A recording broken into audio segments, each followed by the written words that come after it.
thoughts and in my dreams, they're always in my mind. These songs of hobbits, dwarves and men, and elves, come close your eyes, you can see them too. There's a few rules that I think every Dungeons & Dragons dungeon master develops over the course of a lifetime. That sometimes, you know, when you're talking to other players, they'll tell you, but usually not. I think every DM kind of independently comes across a few of these rules. And one of them is never put a deck of many things in your campaign. Ever. And this is the story of how I learned that rule on my own, because again, when I started off, I was, you know, I'd never really DM'd all that much, so I didn't know this, and so I think every DM, when they look into their books, they see the deck of many things, and they're like, that looks like some fun, you know, we could do that, and you kind of get a deck of cards, and you have this whole session built around them finding a deck of many things, and just trying to see, it's kind of a little social experiment to see what they do with it. And it's a bad idea. It's never a good idea, and it never works out well. So if you don't know, and if you're not a D&D player, you don't, a deck of many things is one of the more infamous artifacts that the adventurers can find over the course of their campaigns. And what it is, it's a magic deck of cards. I think it's 23 cards, and it's basically half good, half bad. It's kind of like a tarot deck, but not really. So, like, I think 11 of them are good, and they'll give you things like, they'll give you a wish, you can wish for anything you want, they'll give you great riches, they'll give you a castle and, you know, land around it, they'll give you, like, you can get out of any situation you want, like any bad situation, you can get, like, an army, you can get a group of followers that will, like, loyal retainers that follow you, and the bad things are things like, you lose all your worldly possessions, or you are imprisoned 20 miles beneath the earth, or you have to fight the Grim Reaper and you'll probably lose, you know, so things like that. So the way it was working was I built this campaign around the premise was the players had been cursed by this great and evil shaman who had taken revenge. They killed him, and in his death curse, he put a curse on them so that they would turn into beasts, and within a week they would turn into animals forevermore, and they would always be cursed. So they were turning into furries basically. So like they were like, oh, we got to stop this, and we get like normal reverse curse spells weren't working, so they had to go into the jungles to a temple and find a genie. There was like a genie in this temple, and so they fight through this dungeon that I'd made. They get all the way to the end, and they find the genie, the genie lamp. And so I have to explain some of the players here. At the time, I knew 3 mics, and so we always put a little word in front of their name so that we could differentiate or call them different things. And so there was Store Mike, who owned the store. There was Crazy Mike, who was this big, tall, hairy guy who looked like a roadie for Iron Maiden, and I think he was a roadie for like Motorhead at one point. And then there was Big Mike. There was Big Mike, who was a big guy. So then we also had there was Zarek, and then there was Vegan Steve. And we just called him Vegan Steve because he was vegan, and he always brought the most ridiculous vegan dishes to the store because he wouldn't. We all ate crap at the store, so this was the thing. Near the store there was like a Chinese restaurant, there was a Peter Piper Pizza directly next door to us, and then there was a Taco Bell, which was about a block away. And so we were all so lazy that none of us, whenever we were playing a game, we never felt like walking all the way to Taco Bell. And in fact, we never actually felt like going to the Chinese restaurant. It was like 30 yards away. But right next door, there was the Peter Piper Pizza, and they had the shittiest fucking pizza ever. This shit was so greasy. It was that kind of really shitty pizza that you pick up, and as soon as you pick it up, the cheese just slides right the fuck off. It's like limp and horrible, and it tasted like crap. So But the thing is, we were all so lazy. None of us felt like leaving the game for that long. We would like roll off, and the lowest player got like they would and they would go off and they'd order the pizza, come back. 20 minutes later, we go get the pizza, bring it back. You know, we could have 30 fucking yards to the Chinese restaurant, and they had much better food, by the way. Like, it was great. They cooked fresh. It actually, like, in terms of takeout Chinese food, this was above average, like really far above average. But no, with pizza, because pizza they thought like we could eat cold pizza. We didn't want to reheat the shit, so like we just you could eat cold pizza, whatever. So we ordered 3 pieces, whatever. But Vegan Steve, no, he brought Tupperware full of this vegan shit, and he brought like. I remember I can't remember if it was tofu, but I remember one time he brought fucking algae. There was like some kind of algae dish that was like. It was like vegetables and algae, and he would like dip the vegetables in this algae, and he's like, "This is pure photosynthesis, man." And so we didn't like. Vegan Steve was this guy we didn't really like, but we kept him around.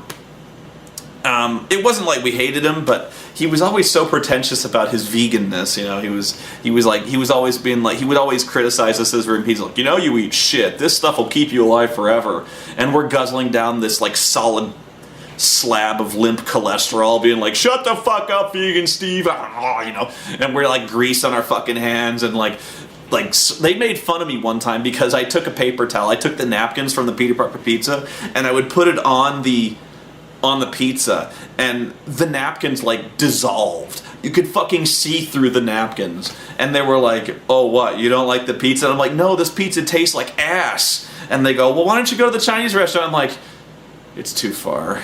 But yeah, Vegan Steve. We didn't like him for a few reasons. One, because he was vegan and he was an asshole about it.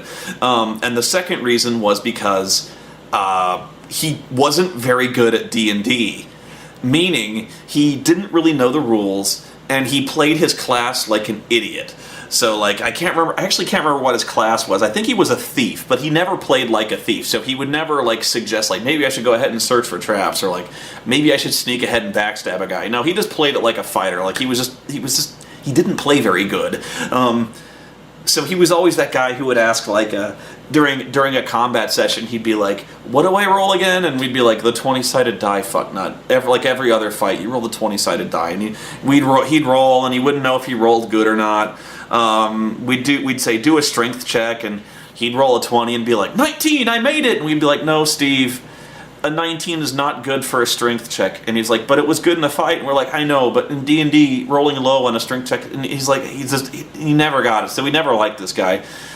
But what's funny is I met him later. I actually met him like last year, actually fairly recently, and he's cool. He's a great guy.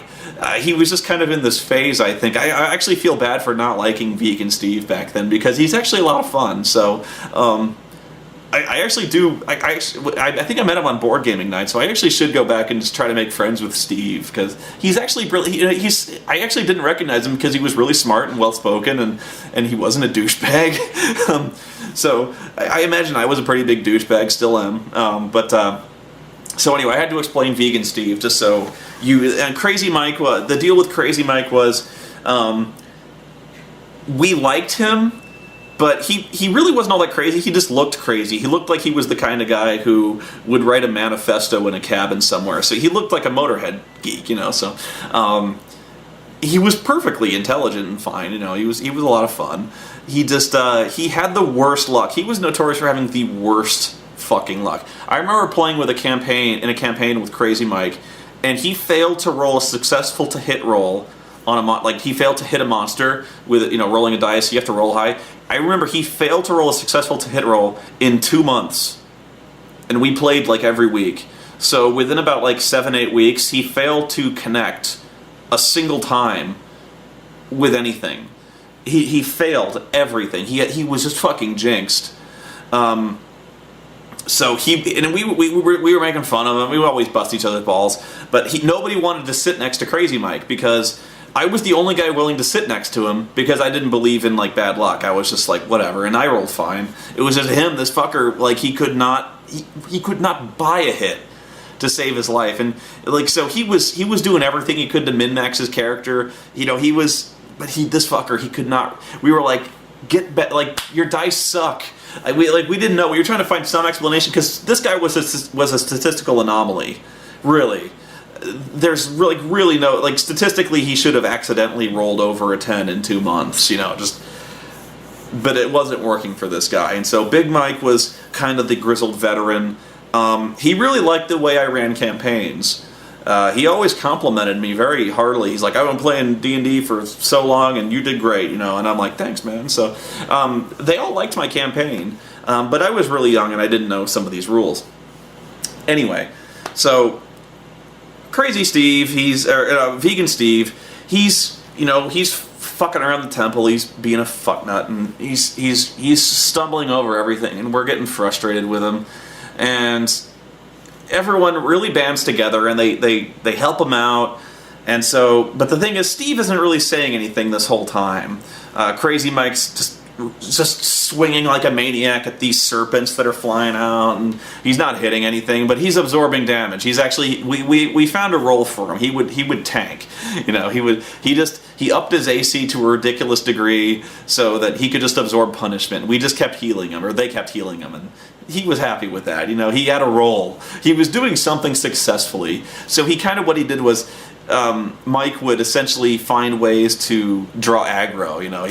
He would taunt people. He would try to get creative with his actions. He would throw grenade weapons like flaming oil, which you didn't necessarily need to roll a successful hit roll to damage somebody. So he would do area effect. He really should have played a wizard in hindsight, but he liked playing a ranger. He loved playing.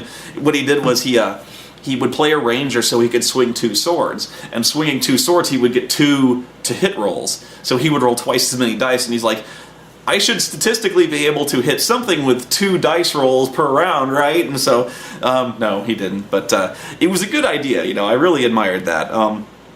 But they really did they did overcome great obstacles, and it was a really epic campaign. And so finally they breach the final barrier, they defeat the last guardian, and they find this genie. And so they all gather around in a circle, and I had this whole thing all planned out. What they were supposed to do was they were supposed to wish to have their curse removed so they wouldn't turn into animals anymore. Because that was the whole point of the campaign. They're turning into animals, they go see a wise sage, and he's like, oh, there's only one thing that can reverse the curse, the mark of the beast, and that's the genie who lives in this ancient jungle temple. And so, yes, an Arabic genie in a kind of an Aztec jungle temple, whatever, it's D&D. So they go, oh, we need to find this genie to reverse the curse. So that was what they're supposed to do. That did not happen. So, what happens is they gather around, they rub the fucking lamp, and the genie pops out and he goes, oh, you've awakened me from my 3,000-year sleep. And he says, you are granted 1 wish, because he's a really powerful genie. He only gives 1 wish. So he's like, you are granted 1 wish. Speak, mortals, and tell me what you would have of me. And fucking immediately, Steve slams his hands on the table and he says, I wish for a deck of many things. And without missing a beat, for some reason, I snap my fingers and point at him. He goes, you got it. And everyone turns and looks at Vegan Steve. And for 10, 15 seconds, there's this dead silence. Everyone's eyes go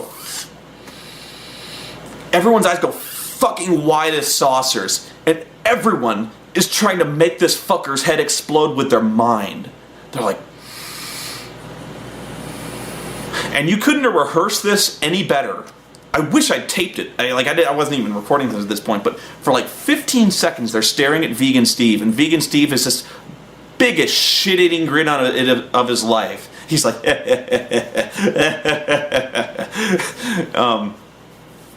and he's sitting there, and in perfect unison, they yell different things, but in perfect unison, they all yell out, I draw my weapon and kill that motherfucker, or I pull out my broadsword and I do cold shot to the head, or I whip out my mace and I bash that fucker in the skull. So everyone, 5 players, just immediately and in perfect unison, announce their intentions to outright fucking murder Vegan Steve and his fucking traitorous ass. So Steve immediately yells at me. He says, I turn my ass around and run, and I start pulling cards out of the deck. And I'm like, well, you have to tell me, the deck communicates with you telepathically, because you have to announce before you draw cards how many cards you're going to draw out of the deck. And so Steve knows that a deck of many things can be really good, but he's not very good at D&D, as I said. So he doesn't know how many cards are in the deck. There's 22 or 23. I think it's 23. So Steve says, I turn around and I start running, throwing cards over my shoulder. And I go, how many? And he goes, I don't know, 11. And I go, oh shit. Okay. So Vegan Steve, since he's a thief, he's actually really fast. And I think he actually had like boots of striding or something like that. So he was outpacing these fuckers. Like he was running, he was pulling cards. And so like I had the players do a few shots, like the ranger pulled out his bow and started shooting, but he missed. Because of course Crazy Mike always misses. And so he wasn't taking any damage, so he was pulling cards. But here's the thing. I was like, Steve is so fucked. He's so fucked. Because there's only 11 good cards in the deck. And he announced he was pulling 11. So, like, half those cards are going to be bad. But here's the thing. He pulled every single good card. Every one. I gave him a deck of cards. I shuffled it. I shuffled the fuck out of it. I had him cut the deck. And I was like, okay, start pulling cards. And so he pulls cards, and he gains a level. One of the cards says you immediately gain a level, and so he gained a level. And he pulls another card, and he gets, I think it was like 5 loyal retainers who are like 4th level fighters. And so he's like, awesome. And he pulls a card, and he says, you get a keep. You now own a castle with like a treasury, and you know immediately where it is. You don't have it like right in front of you, but you know where it is, and you can go get it. And he's like, you get a magic weapon of your choice. I forget what all the cards do, but he gets every single thing. And so his 10th card is it's unbelievable. These guys cannot fucking believe this guy's luck. He gets everything. He gets magical weapons, he gets levels, he gets gold, he gets treasure, he gets retainers. I wish I actually had the DMG so I could tell you everything good that he got, but every single thing he got was perfect. Every single card. So I go, okay, 10th card. He pulls the card that says, you immediately can escape any situation of your choice. I think that, I forget the exact wording, but it's like, you immediately will escape any bad situation of your choosing. So he's got these 5 motherfuckers with swords calling for his goddamn blood. And so he goes, well, I want to be teleported 100 miles to the north. And so I go, done. You're teleported 100 miles to the north. And it wasn't in the ocean or anything like that. I looked on the map. He was like, he's not in a civilized area, but he teleports 100 miles to the north. I'm like, you're safe. And they didn't hear him say that, so they don't know where the fuck he is. I'm like, I'm sorry guys. He basically fucked you. He got everything he wanted and he's gone. And so they're like, no, fuck that. We're finding this motherfucker. And so they start doing this thing where they do concentric circles. They start searching in concentric circles. And I'm like, do you have any idea how long it's going to take you to search for 100 miles in a concentric circle, like marching? And they're like, they planned it out. They're like, no, this is how we're going to do it. We're going to march out a mile, walk a circle. We're going to march out a mile, walk a circle. And we're going to find this guy. I don't know where the fuck he is, but we're going to find him. And I was like, this is not a good plan, guys. Like, you're never going to find it. Because he's going to be running away from you. He's going to be running really fast. He's like, and they're like, you don't get it. We are finding this motherfucker. If it's the last thing we do, we are going to find Vegan Steve and mount his fucking head on a pipe after we fuck it like a train. And I'm like, okay. But you're probably going to turn into the animals by then. And so they're like, we don't care. We're gonna figure something out. So basically, Vegan Steve had derailed my whole campaign. He just completely derailed it. So I'm like, fuck. So I start to think, and I go, fuck. And I'm like, well, wait, guys, wait. You, Steve, you need to draw your 11th card. And he goes, oh, did I say 11? And I go, yeah, you said 11. You drew 10. And he's like, oh shit. So he starts counting through and he's like, oh yeah, I did draw 10. And he's like, well, how many more good cards are there in the deck? And I go, there's one. But he's like, everyone's like, well, you drew every other good card already, so draw the last one. He draws the last card, it's the Void. He dies. The Void takes your soul, it sucks your soul out. So he draws the Void, his soul gets sucked into the Void, he's dead. Steve's dead. So, I think what happens is, I forget how, but, hey, no biting. No. I think what happens is, I think somebody had like some kind of scrying spell, or a clairvoyance, or like an augury. I forget what, but they cast a spell to find where Steve had gone. I think they said I think they asked the question like, if we march to the north, will we find Steve? Or Steve's character. And the answer was yes. And so they started marching to the north, and so they marched north, and they found Steve's body, because he had just been killed by the Void. And so, not content with the fact that he was dead with the deck of many things clutched in his fist. Actually, it vanishes when you no, it wasn't in his fist. When you do your deck of many things, it vanishes. It goes away. So, like, he had all this treasure around him. He had all this magic swag. He had like the deed to his castle, like clutched in his fist. And they were not content with the fact this guy was dead. He didn't suffer enough. So they immediately set about his corpse and chop him into bits the size of fucking croutons. And they start immediately looting his shit. And they take all his stuff. And I think what I did was I had mercy on them. And I said one of the magic items that Steve got was a set of potions that would reverse the curse. Because I said that classifies as like his most pressing predicament at this point. So like when he said teleport to the north, I was like, okay, you teleport to the north and you get a potion that reverses your lethal curse. So they drink I fudged it, yeah, but they found Steve and they reversed their curse, and that was the end of Vegan Steve. But they didn't kick him out of the group. I was actually very, very appreciative, because I think Steve learned his lesson. He had his one shot. He had his one shot to break the game and kind of make a name for himself and become the lord of a castle, to become great. And he got greedy. He didn't know how many cards were in the deck of many things. If he'd have said 10, it would have been suicidal, but he would have made it.